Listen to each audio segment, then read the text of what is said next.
Tim gabungan gerebek tambang emas ilegal.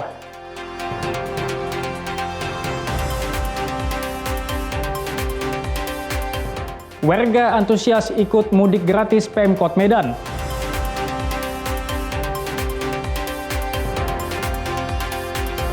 Bank Indonesia Aceh imbau warga belanja bijak.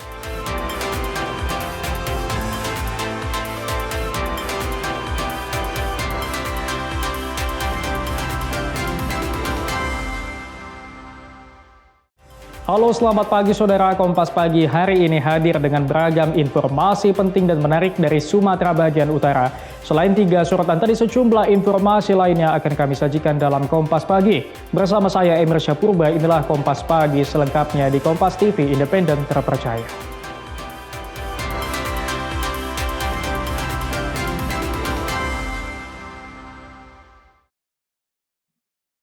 Saudara, tim gabungan Satuan Brimob dan Direktorat Reserse Kriminal Khusus Polda Sumatera Utara menggerebek tambang emas ilegal di tengah hutan perbatasan Kabupaten Tapanuli Selatan dan Mandailing Natal. 7 orang ditangkap dan belasan alat berat yang digunakan disita.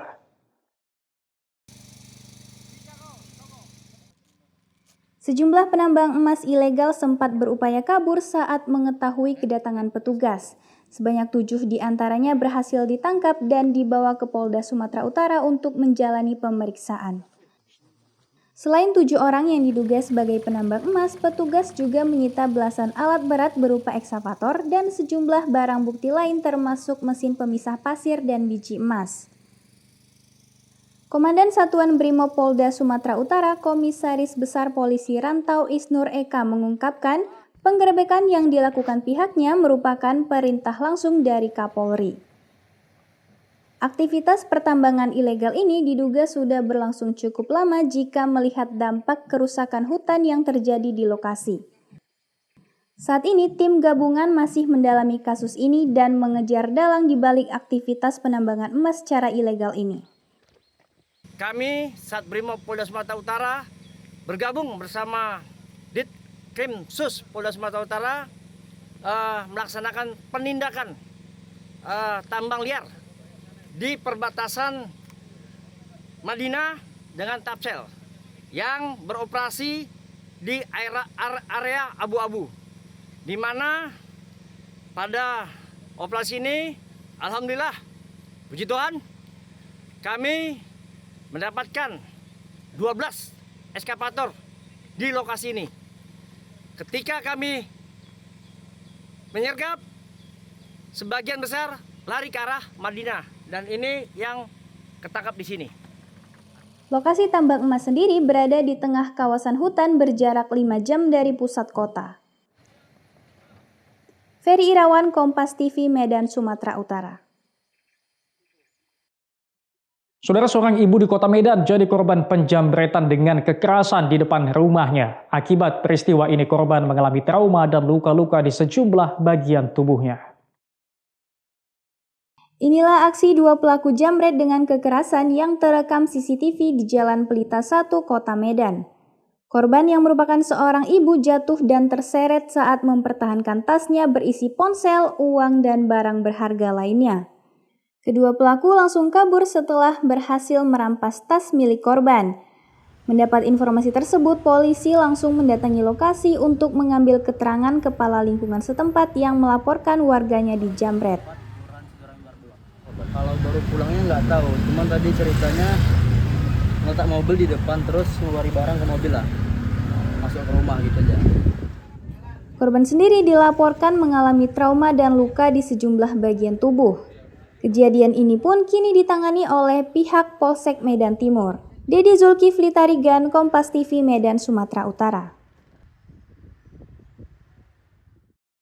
Saudara, pelaku penyerangan mahasiswi Universitas Islam Negeri Sultan Syarif Kasim Riau jalani pemeriksaan psikologi di Mapolresta Pekanbaru. Pelaku disebut menunjukkan penyesalan mendalam atas aksi nekat yang dilakukannya.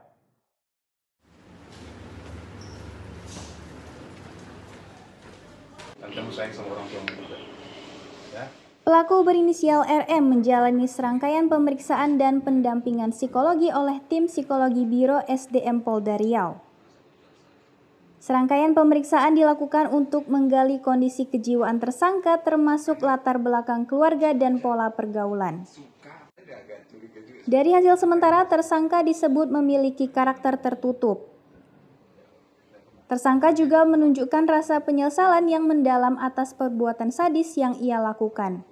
Tim psikologi juga mendalami dinamika hubungan antara tersangka dan korban. Keduanya diketahui memiliki kedekatan sebelumnya, namun hubungan merenggang pada November 2025. Hasil dari pemeriksaan sementara, polisi menduga tersangka kurang mendapatkan perhatian dari keluarga, ditambah lagi tersangka kesehariannya tinggal di kos dan jauh dari lingkungan keluarga.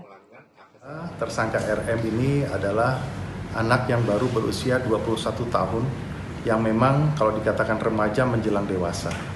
Tetapi hikmah yang dapat kita peroleh di sini, bagaimanapun juga di sini adalah peran keluarga. Jadi peran keluarga bagaimana memperhatikan anak ataupun juga lingkungan keluarganya, apalagi seorang tersangka RM ini adalah kos yang tentunya jauh dari keluarga. Suatu ketika dia akan berjumpa dengan keluarga, tetapi mungkin ya kurang mendapatkan suatu perhatian dari keluarga dalam rangka. Apalagi ini kan remaja menjelang dewasa, tentu ada masalah-masalah pribadi yang tentunya harus dikorek keterangan ataupun juga didalami ataupun juga kita seperti keluarga lah seperti itu.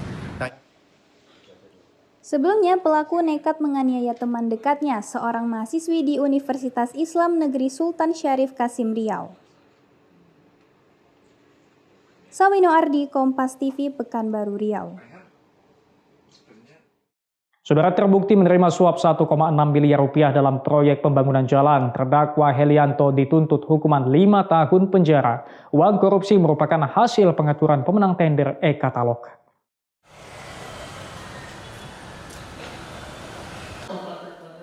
Terdakwa Helianto, bekas pejabat pembuat komitmen Satuan Kerja Balai Besar Pelaksana Jalan Nasional Wilayah 1 Sumatera Utara, menjalani sidang pembacaan tuntutan Kamis sore di Pengadilan Tipikor pada Pengadilan Negeri Medan. Dalam tuntutan jaksa, Helianto dinyatakan terbukti menerima suap dari Akhirun Piliang, Direktur PT Dalihan Natulu Group, Raihan Dulasmi Piliang, Direktur PT Rona Namora, PT Ayu Septa Perdana. Kasus suap ini terkait dengan pengaturan pemenang tender di e-katalog dalam proses pelelangan proyek pembangunan jalan dan penanganan longsor Simpang Kota Pinang, Gunung Tua. Suap ini juga diterima oleh Kepala Balai Besar Pelaksana Jalan Nasional Nonaktif Wilayah 1 Sumatera Utara, Stanley Cicero Haggard, dan Kepala Satuan Kerja BBPJN Nonaktif Diki Erlangga. Atas perbuatannya, jaksa menuntut terdakwa dengan hukuman 5 tahun penjara, denda 300 juta, subsidi 100 hari kurungan. Pidana tambahan uang pengganti 1,6 miliar, subsidi 2 tahun kurungan. Hal yang meringankan, terdakwa mengakui perbuatannya, terdakwa memiliki tanggungan keluarga. Dan yang kedua, menjatuhkan pidana penjara terhadap diri terdakwa itu selama 5 tahun. Kemudian yang ketiga, menjatuhkan pidana denda terhadap terdakwa Helianto itu sebesar 300 juta rupiah, subsidi pidana penjara selama 100 hari.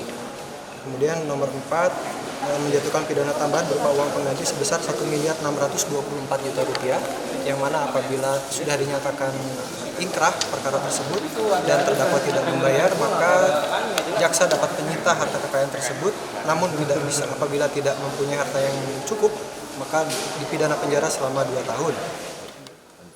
Usai mendengarkan tuntutan, terdakwa akan mengajukan pembelaan. Roganda Malau, Kompas TV, Medan, Sumatera Utara. Saudara, terdakwa kasus korupsi pembangunan jalan Topan Ginting tetap tidak mengaku menerima uang dan tidak terlibat dalam menentukan pemenang proyek jalan. Berbeda dengan keterangan Rasuli yang menyatakan telah menerima perintah dari Topan untuk menentukan pemenang proyek.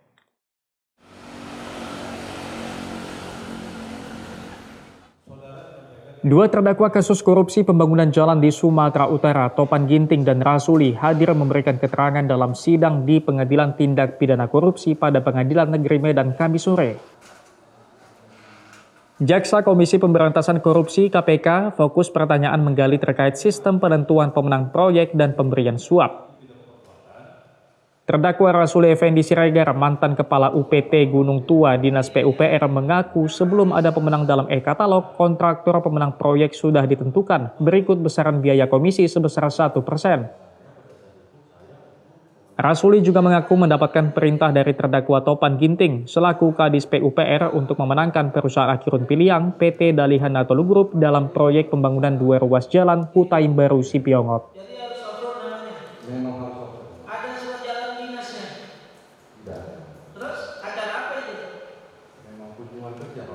Mengenai pertemuan Topan dengan Akhirun Piliang bersama Kapolres Tapanuli Selatan Yasir Ahmadi, Topan mengaku pertemuan itu bukan membahas proyek pembangunan jalan, tapi membahas izin galian C.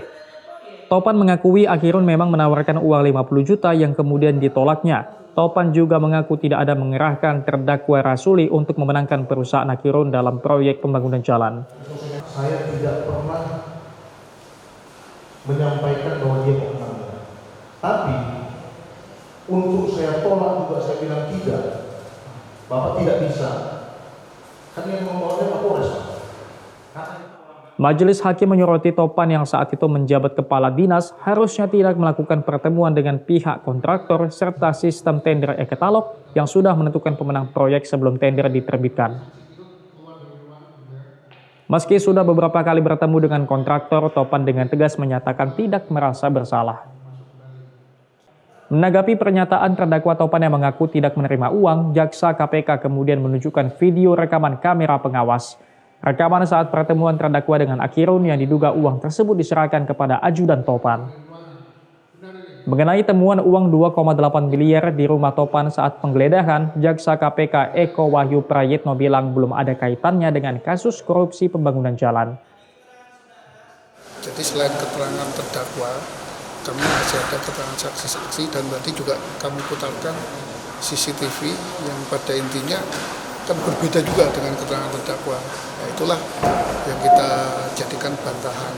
Nah, terkait uang 50 juta itu kemana, seperti keterangan terdakwa sendiri kan terdakwa tidak mengakui.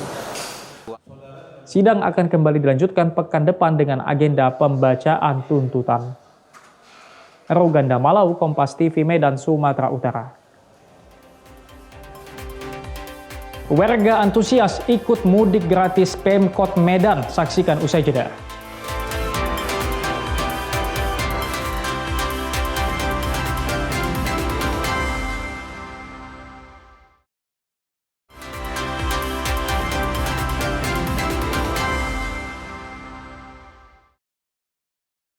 Saudara, masyarakat Kota Medan antusias dengan program mudik gratis yang digelar pemerintah Kota Medan. Bahkan target 4.000 pemudik terpenuhi hanya dalam 1 hari pendaftaran.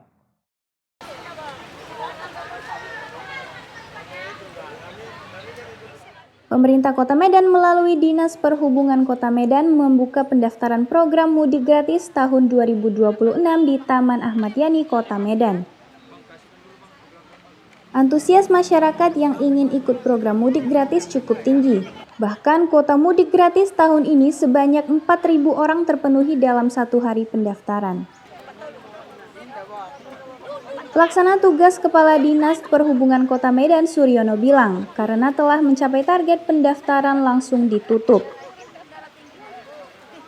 Program mudik gratis tahun ini memiliki tujuan ke 12 kabupaten kota yang ada di Sumatera Utara. Nantinya, para pemudik akan diangkut menggunakan bus ke tujuannya masing-masing.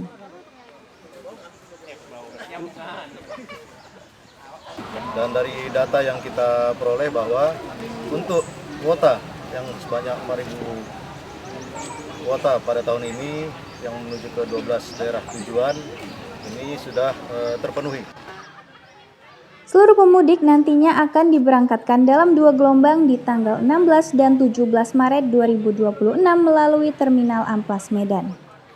Dede Rizky Ginting, Kompas TV, Medan, Sumatera Utara.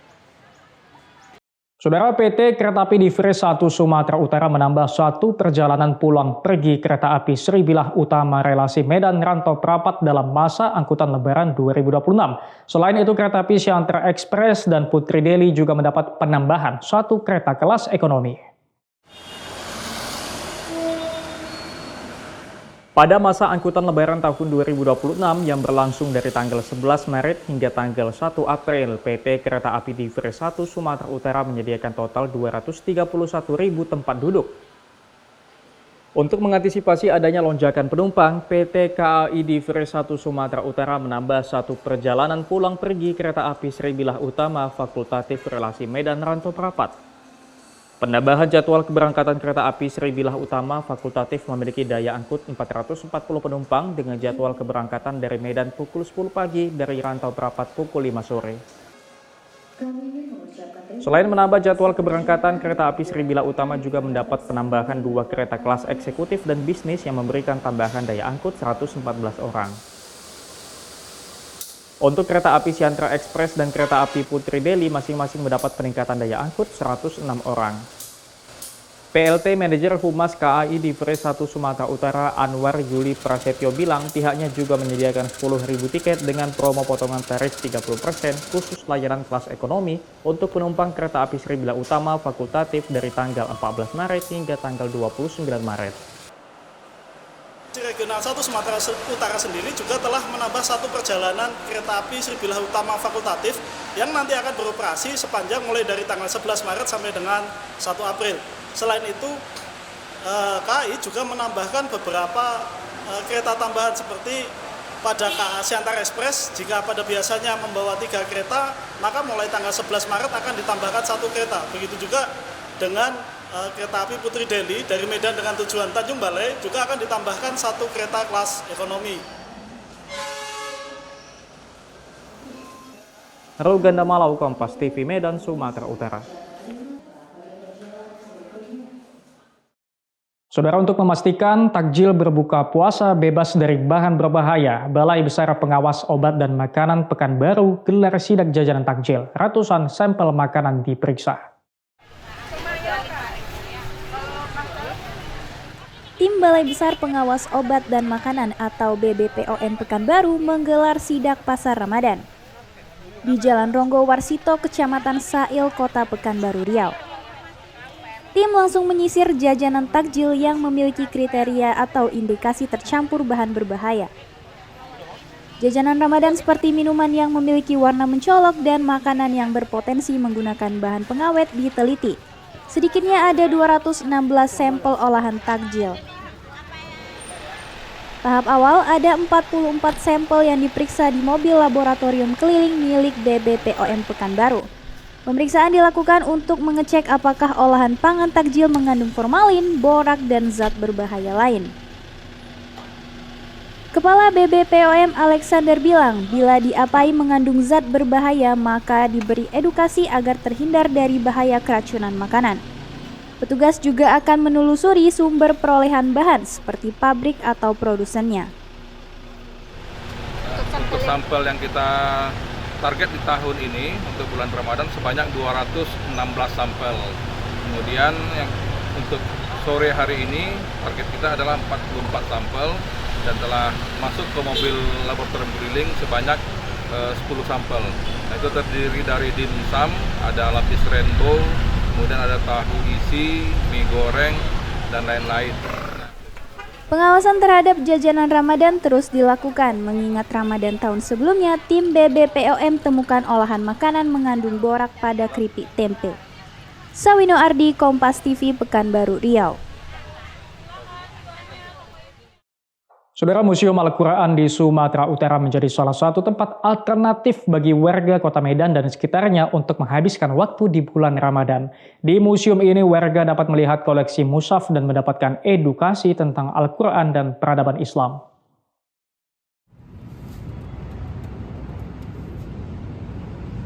Berbagai kegiatan di bulan Ramadan dilakukan masyarakat sembari menunggu waktu berbuka puasa. Museum Sejarah Al-Quran kini menjadi salah satu lokasi alternatif bagi warga di Kota Medan sekitarnya menghabiskan waktu dan mendapatkan edukasi tentang mushaf Al-Quran. Lokasi ini menjadi destinasi wisata religi baru bagi warga karena museum ini masih tergolong baru dan masih berkembang dengan berbagai koleksinya. Menurut pendiri museum, Ikhwan Ajari, koleksi ini sudah dikumpulkan 10 tahun sebelum didirikan dan dipamerkan pada MTQ Nasional pada 2018 di Medan. Dan museum ini didirikan untuk membuktikan Sumut memiliki banyak mushaf yang berkaitan dengan warisan sejarah Islam yang selama ini dianggap tidak ada. Untuk alasan utamanya untuk membuktikan bahwa Sumatera Utara memiliki cukup banyak mushaf atau manuskrip yang berkaitan dengan warisan sejarah Islam yang selama ini dianggap tidak ada. Sumatera Utara dianggap tidak memiliki mushaf Al-Quran menurut riset yang dilakukan selama 12 tahun oleh Kementerian Agama.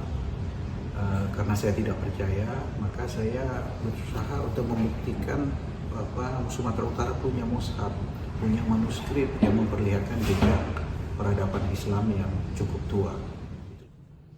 Sementara Diana, pengunjung di lokasi mengatakan, di sini ada scan barcode-nya, jadi sudah modern, jadi tidak harus membuka kotak kaca untuk melihat. Jadi mungkin di sini apa ya Bang?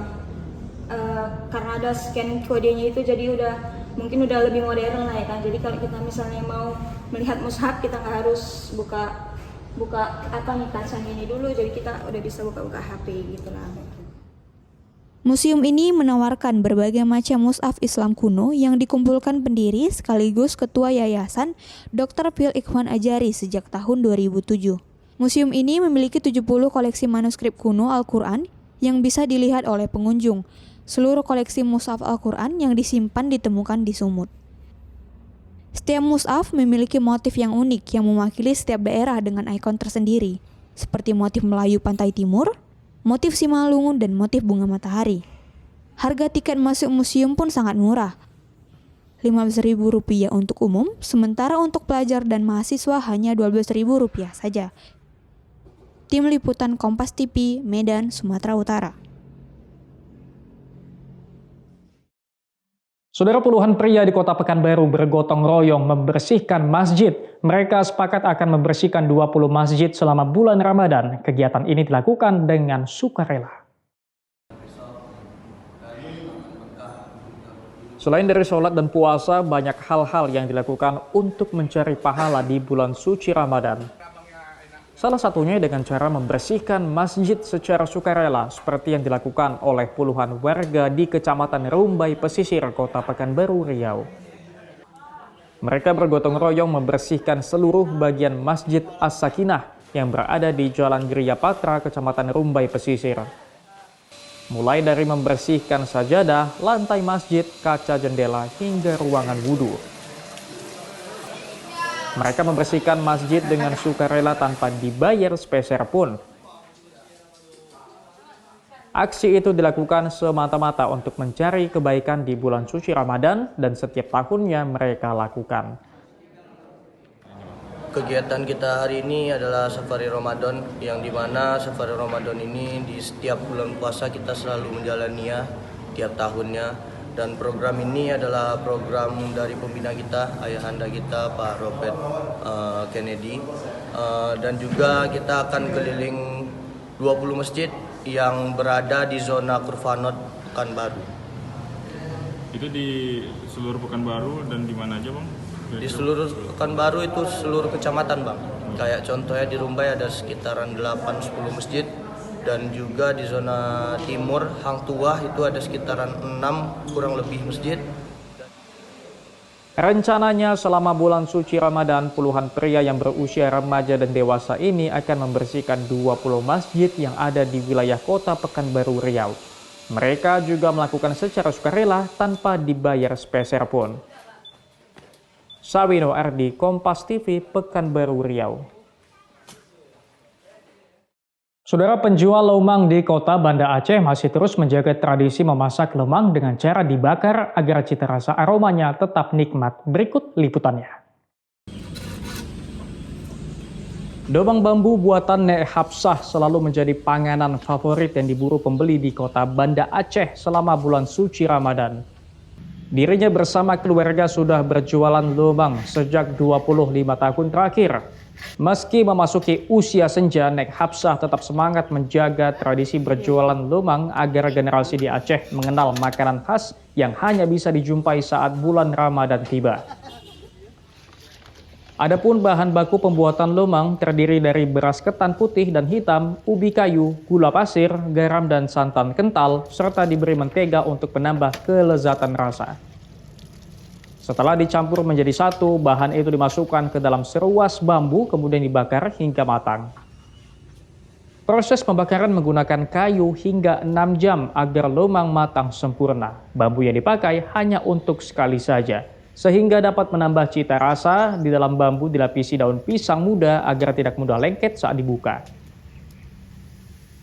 Bagi Hapsah, bulan Ramadan menjadi keberkahan bagi keluarganya untuk mencari rezeki karena dagangannya laris manis.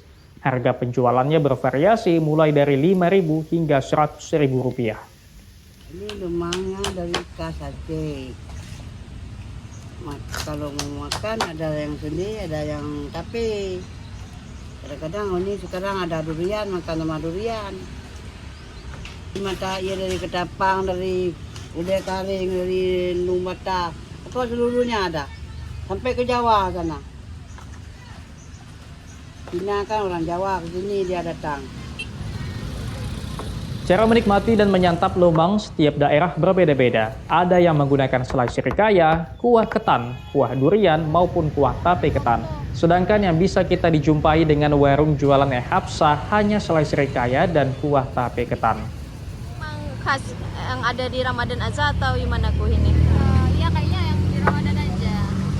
Yang ubi yang sama yang hitam sama yang putih. Original. Baru kali ini baru di sini. Nah, jika Anda pecinta panganan yang gurih dan manis, tak ada salahnya mampir ke warung Mak Lemang yang ada di kawasan Pusat Takjil Lamdingin, Banda Aceh. Nova Misdayanti, Kompas TV, Banda Aceh, Aceh.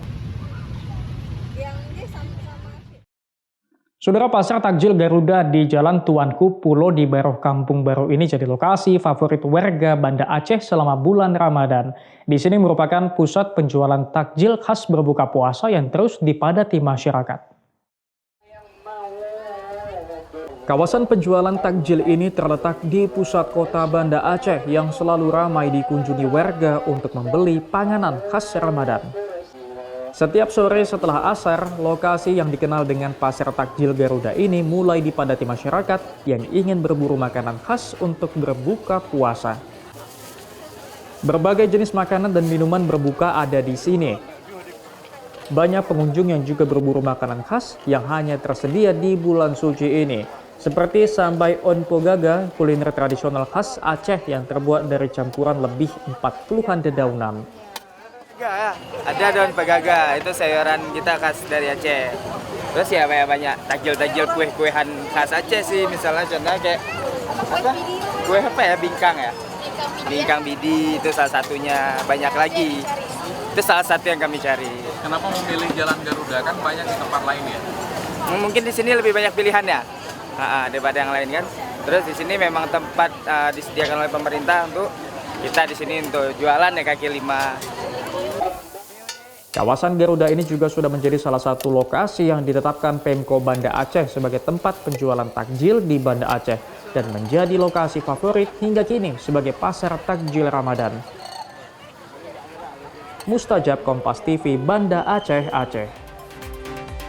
Bank Indonesia Perwakilan Aceh imbau warga belanja bijak. Saksikan usai jeda.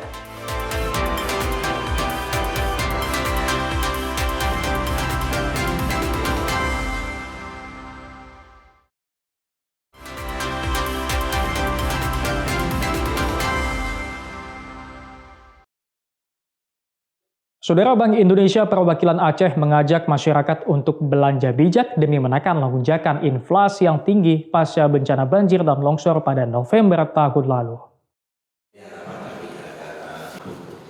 Bank Indonesia Perwakilan Aceh mencatat angka inflasi tahunan pada Januari 2026 di Aceh sebesar 6,09%. Kenaikan itu dipicu terganggunya distribusi dan produksi sejumlah komoditas utama pasca bencana, yang menyebabkan kenaikan harga komoditas utama di Aceh seperti beras, bawang merah, cabai merah, hingga penyesuaian tarif listrik.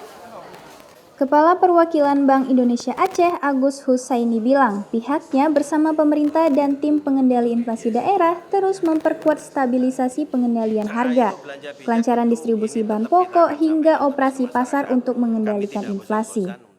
Bagi masyarakat juga dihimbau untuk melakukan belanja bijak dengan membeli sesuai kebutuhan, tidak berlebihan dan mendukung diversifikasi konsumsi pangan lokal untuk menjaga stabilitas harga. Belanja bijak tentu ini tetap kita akan sampaikan terus ke masyarakat. Kami tidak bosan-bosan untuk mendorong agar masyarakat bisa melakukan belanja bijak.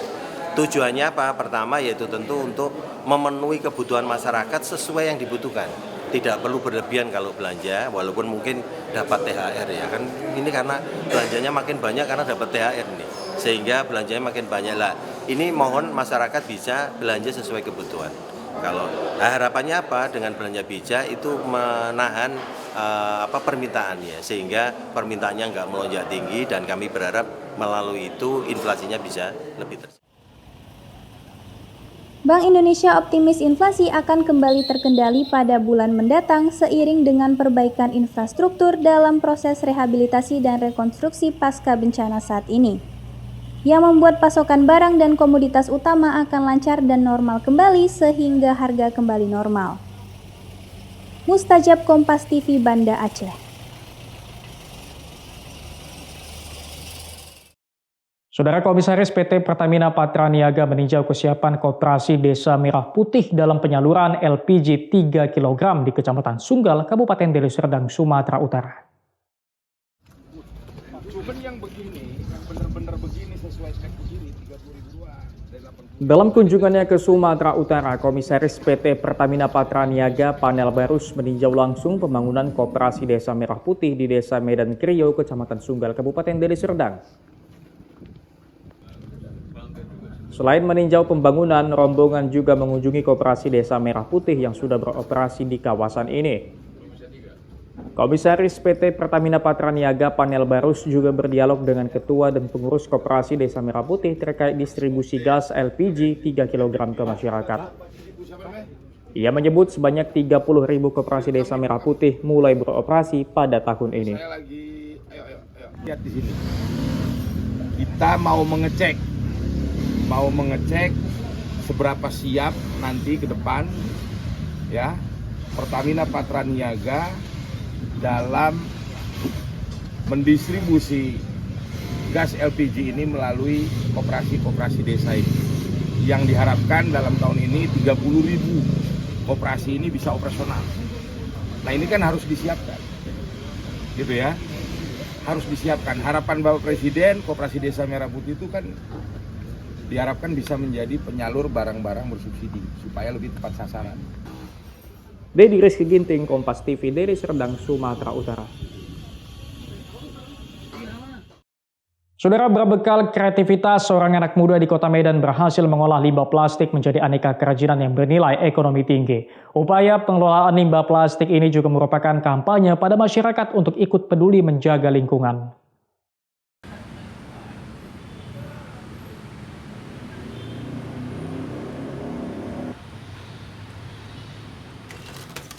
Terdorong rasa peduli untuk menjaga lingkungan, Rafiq Akbar, seorang pemuda di Kota Medan berkreasi mengolah limbah plastik menjadi aneka produk kerajinan tangan bernilai jual tinggi seperti jam tangan, gantungan kunci, tatakan gelas, dan kerajinan lainnya. Di tangan terampilnya, limbah plastik seperti tutup botol plastik dipotong menjadi bagian-bagian kecil sebelum diolah menjadi satu lembar papan mal plastik.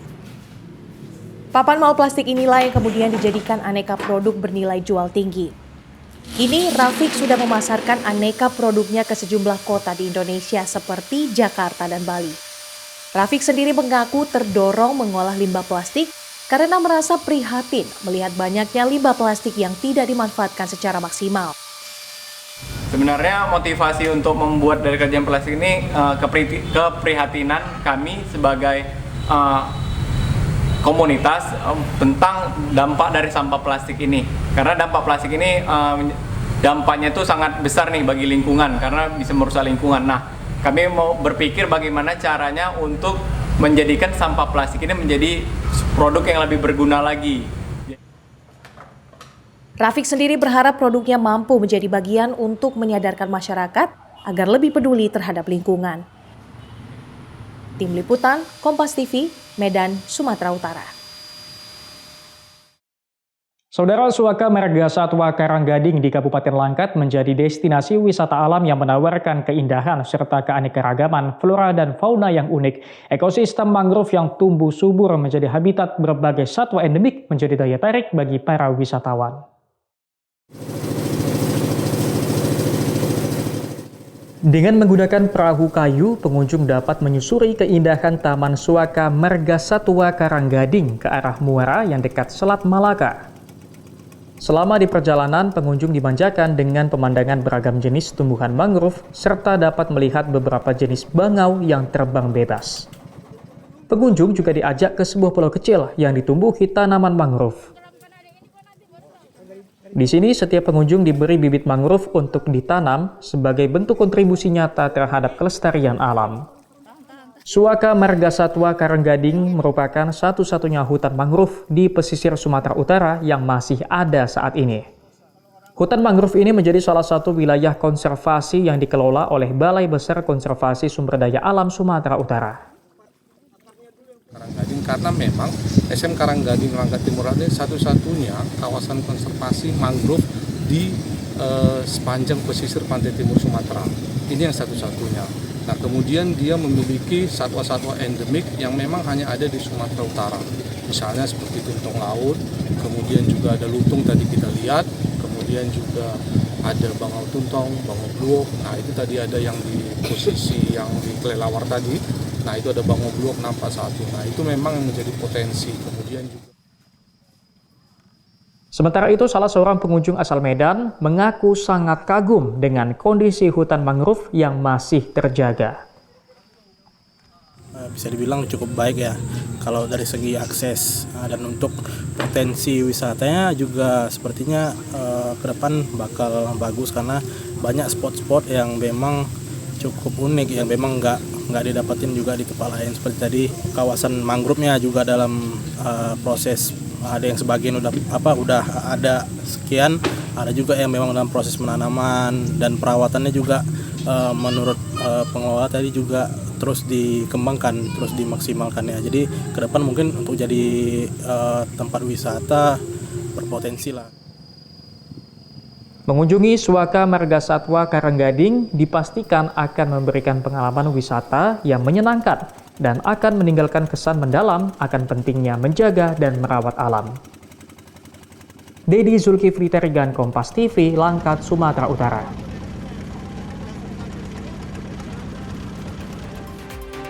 Pelaku penganiayaan di kampus jalani pemeriksaan psikologi. Saksikan usai jeda.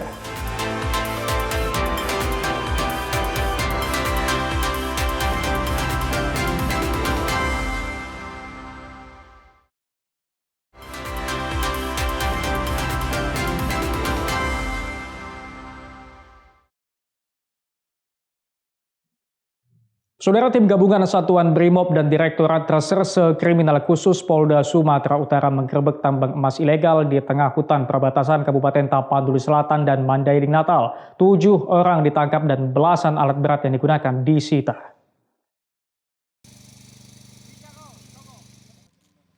Sejumlah penambang emas ilegal sempat berupaya kabur saat mengetahui kedatangan petugas. Sebanyak 7 diantaranya berhasil ditangkap dan dibawa ke Polda Sumatera Utara untuk menjalani pemeriksaan. Selain 7 orang yang diduga sebagai penambang emas, petugas juga menyita belasan alat berat berupa ekskavator dan sejumlah barang bukti lain termasuk mesin pemisah pasir dan biji emas. Komandan Satuan Brimob Polda Sumatera Utara, Komisaris Besar Polisi Rantau Isnur Eka mengungkapkan, penggerebekan yang dilakukan pihaknya merupakan perintah langsung dari Kapolri. Aktivitas pertambangan ilegal ini diduga sudah berlangsung cukup lama jika melihat dampak kerusakan hutan yang terjadi di lokasi. Saat ini tim gabungan masih mendalami kasus ini dan mengejar dalang di balik aktivitas penambangan emas secara ilegal ini.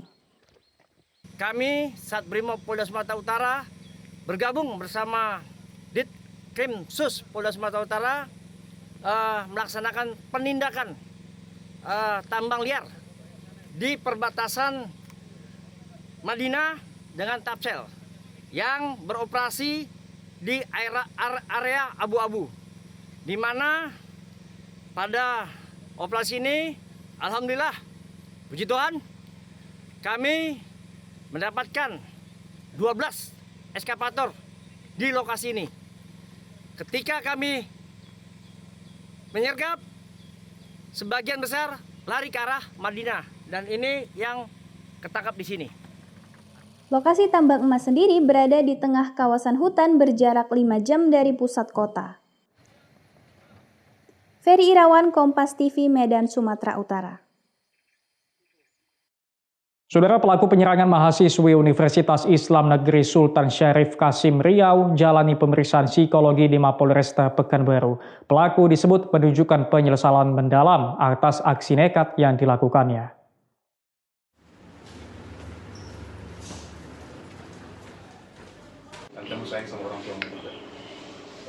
Pelaku berinisial RM menjalani serangkaian pemeriksaan dan pendampingan psikologi oleh tim psikologi Biro SDM Polda Riau. Serangkaian pemeriksaan dilakukan untuk menggali kondisi kejiwaan tersangka termasuk latar belakang keluarga dan pola pergaulan. Dari hasil sementara, tersangka disebut memiliki karakter tertutup. Tersangka juga menunjukkan rasa penyesalan yang mendalam atas perbuatan sadis yang ia lakukan. Tim psikologi juga mendalami dinamika hubungan antara tersangka dan korban. Keduanya diketahui memiliki kedekatan sebelumnya, namun hubungan merenggang pada November 2025. Hasil dari pemeriksaan sementara, polisi menduga tersangka kurang mendapatkan perhatian dari keluarga, ditambah lagi tersangka kesehariannya tinggal di kos dan jauh dari lingkungan keluarga. Tersangka RM ini adalah anak yang baru berusia 21 tahun yang memang kalau dikatakan remaja menjelang dewasa. Tetapi hikmah yang dapat kita peroleh di sini, bagaimanapun juga di sini adalah peran keluarga. Jadi peran keluarga bagaimana memperhatikan anak ataupun juga lingkungan keluarganya, apalagi seorang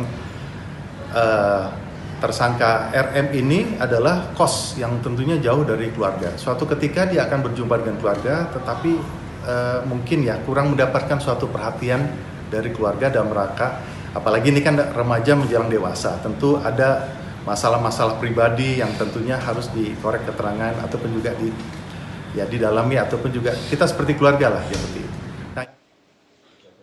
Sebelumnya, pelaku nekat menganiaya teman dekatnya, seorang mahasiswi di Universitas Islam Negeri Sultan Syarif Kasim Riau. Sawino Ardi, Kompas TV, Pekanbaru Riau. Saudara, masyarakat Kota Medan antusias dengan program mudik gratis yang digelar pemerintah Kota Medan. Bahkan target 4.000 pemudik terpenuhi hanya dalam 1 hari pendaftaran.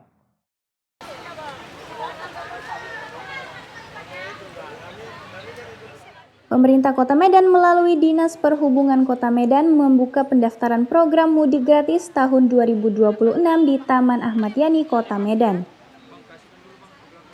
Antusias masyarakat yang ingin ikut program mudik gratis cukup tinggi. Bahkan kuota mudik gratis tahun ini sebanyak 4.000 orang terpenuhi dalam 1 hari pendaftaran. Pelaksana tugas Kepala Dinas Perhubungan Kota Medan Suryono bilang, karena telah mencapai target pendaftaran langsung ditutup. Program mudik gratis tahun ini memiliki tujuan ke 12 kabupaten kota yang ada di Sumatera Utara. Nantinya para pemudik akan diangkut menggunakan bus ke tujuannya masing-masing.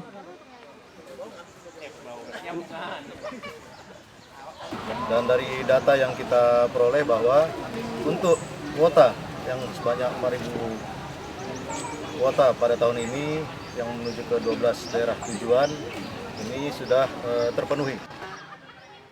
Seluruh pemudik nantinya akan diberangkatkan dalam 2 gelombang di tanggal 16 dan 17 Maret 2026 melalui Terminal Amplas Medan.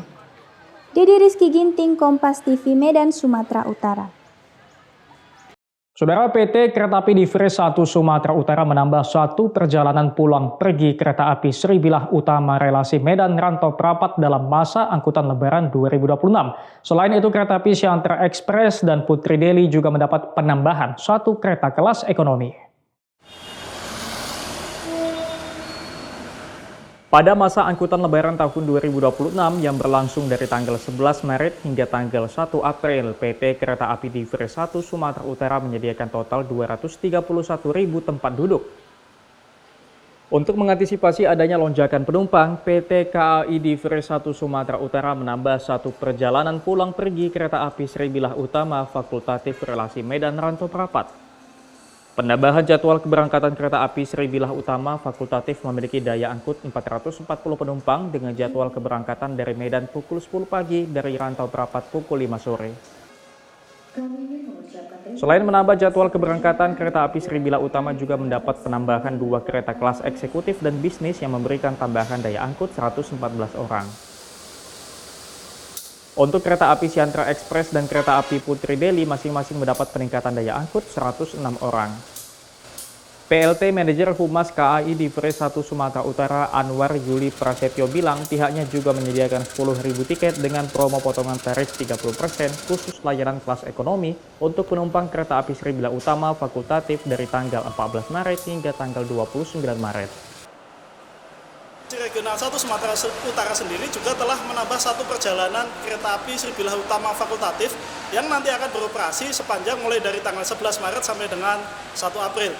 Selain itu, KAI juga menambahkan beberapa kereta tambahan seperti pada KA Siantar Express, jika pada biasanya membawa 3 kereta, maka mulai tanggal 11 Maret akan ditambahkan 1 kereta. Begitu juga dengan kereta api Putri Deli dari Medan dengan tujuan Tanjung Balai juga akan ditambahkan 1 kereta kelas ekonomi. Rul Gandamalau, Kompas TV Medan, Sumatera Utara. Sampai di sini Kompas Pagi hari ini. Anda bisa menyimak video tayangan kami di kompas.tv atau menyaksikan siaran langsung via streaming di kompas.tv/live. Kami undur diri, tetap saksikan rangkaian program berita di Kompas TV, independen terpercaya.